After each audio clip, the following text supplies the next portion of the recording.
Hai teman-teman, selamat datang di IT News, tempatnya berita aktual dan fakta yang jarang diungkap media lain. Yuk dukung kami dengan cara subscribe, like, komen, dan share, supaya lebih banyak orang tahu apa yang sebenarnya terjadi.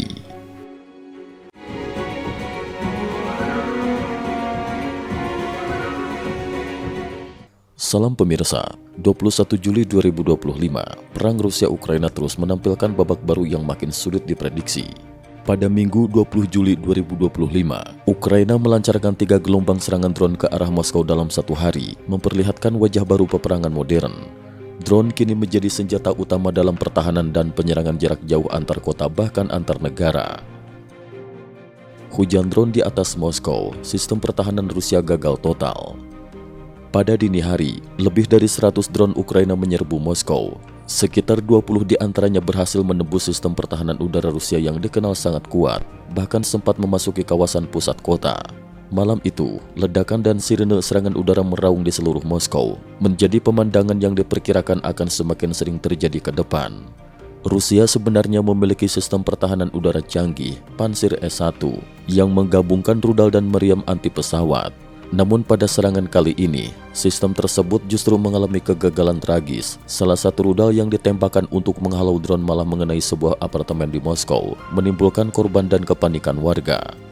Tak hanya Moskow, wilayah lain seperti stasiun kereta api dekat Rostov, jalur logistik utama militer Rusia, juga menjadi sasaran. Di lokasi tersebut, ledakan besar menghancurkan fasilitas yang diibaratkan sebagai gudang senjata militer Rusia.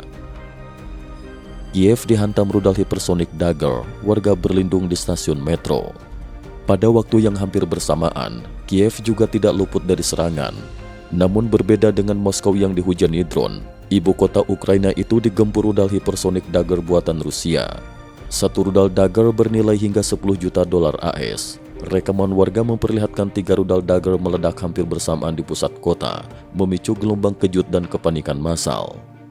Warga Kiev kembali harus tidur di stasiun metro atau tempat perlindungan darurat lain. Ironisnya, salah satu stasiun metro penuh dengan asap tebal, diduga akibat serangan langsung atau korsleting. Padahal, banyak keluarga yang berlindung di sana dan alarm serangan udara belum juga berhenti.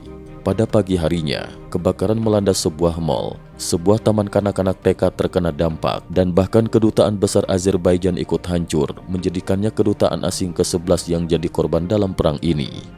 Setelah 8 jam serangan non-stop, tercatat 1 orang tewas dan 2 lainnya luka-luka di Kiev, serta sejumlah apartemen hancur akibat rudal.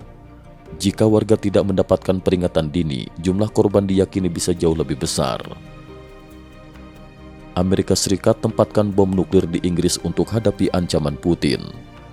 Di tengah eskalasi perang terbuka, langkah strategis NATO dan Amerika Serikat ikut menjadi sorotan.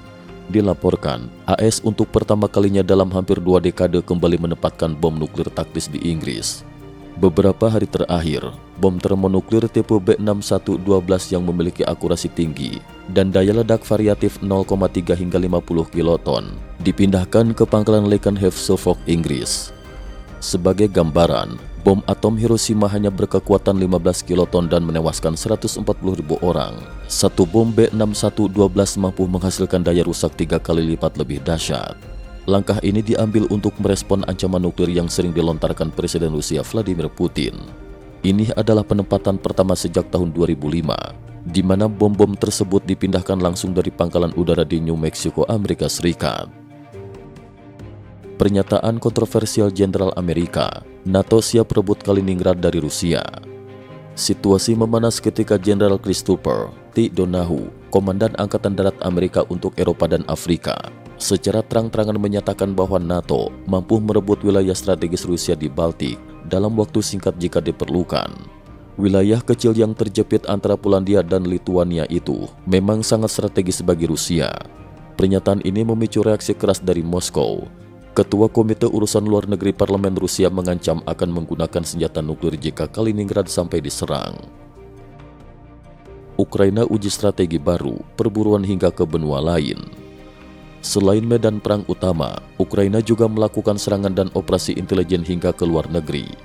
Pada 20 Juli 2025, Mayor Jenderal Korniev, Komandan Divisi Lintas Udara ke-7 Rusia yang terkenal kejam, dilaporkan meninggal secara mendadak. Versi resmi menyebut akibat serangan jantung, namun rumor yang beredar menyebutkan kemungkinan racun dari operasi intelijen Ukraina. Di Afrika, pasukan khusus Ukraina berhasil membunuh tentara bayaran Wagner, Neskerov, yang pernah melatih petinju kelas berat Rusia dan ikut dalam invasi awal ke Ukraina. Penangkapan dan eksekusi musuh hingga ke benua lain ini dinilai sebagai bukti meningkatnya kemampuan operasi rahasia Ukraina. Zelensky puji Trump, kritik Biden dan buka program uji senjata dunia. Di panggung politik, Presiden Ukraina Volodymyr Zelensky memberikan pujian terbuka kepada Donald Trump atas bantuan senjata miliaran dolar dan sanksi tegas terhadap Rusia, yang menurutnya lebih efektif dibanding paket bantuan Presiden Biden. Dalam wawancara terbaru, Zelensky menilai Trump memiliki kapasitas untuk mengakhiri perang dan bahkan menyampaikan anekdot menarik. Selama utusan Trump, Jenderal Kellogg berada di Kiev, kota itu tidak diserang Rusia selama 2 malam berturut-turut. Ia berseloroh bahwa Kellogg sebaiknya diberikan paspor Ukraina agar Rusia tidak lagi berani menyerang Kiev. Zelensky juga mengumumkan inisiatif baru bernama Program Uji Coba Ukraina yang membuka pintu bagi perusahaan produsen senjata di seluruh dunia untuk menguji langsung teknologi pertahanan mutakhir mereka di medan perang nyata Ukraina-Rusia. Mulai dari sistem pertahanan udara, bom canggih, sistem perang elektronik hingga artileri pintar, semua bisa diuji secara langsung, sebuah keuntungan besar bagi dunia industri militer sekaligus memperkuat pertahanan Ukraina. Kesimpulan, perang Rusia-Ukraina kini bukan lagi sekedar bentrokan dua negara, tapi telah menjadi panggung ujian teknologi militer dan kekuatan politik global. Eskalasi serangan, penempatan bom nuklir Amerika di Inggris, manuver militer hingga perburuan musuh di luar negeri, semuanya menandai babak baru yang penuh risiko dan ketidakpastian. Tidak hanya bagi kawasan tapi juga untuk dunia internasional. Cukup sekian dulu, terima kasih atas perhatiannya. IT News juga memiliki channel di platform kancing.com. Mohon kunjungan dan bantu subscribe agar bisa mengikuti perkembangan dunia tanpa batas. Terima kasih. Link kancing ada di dalam description.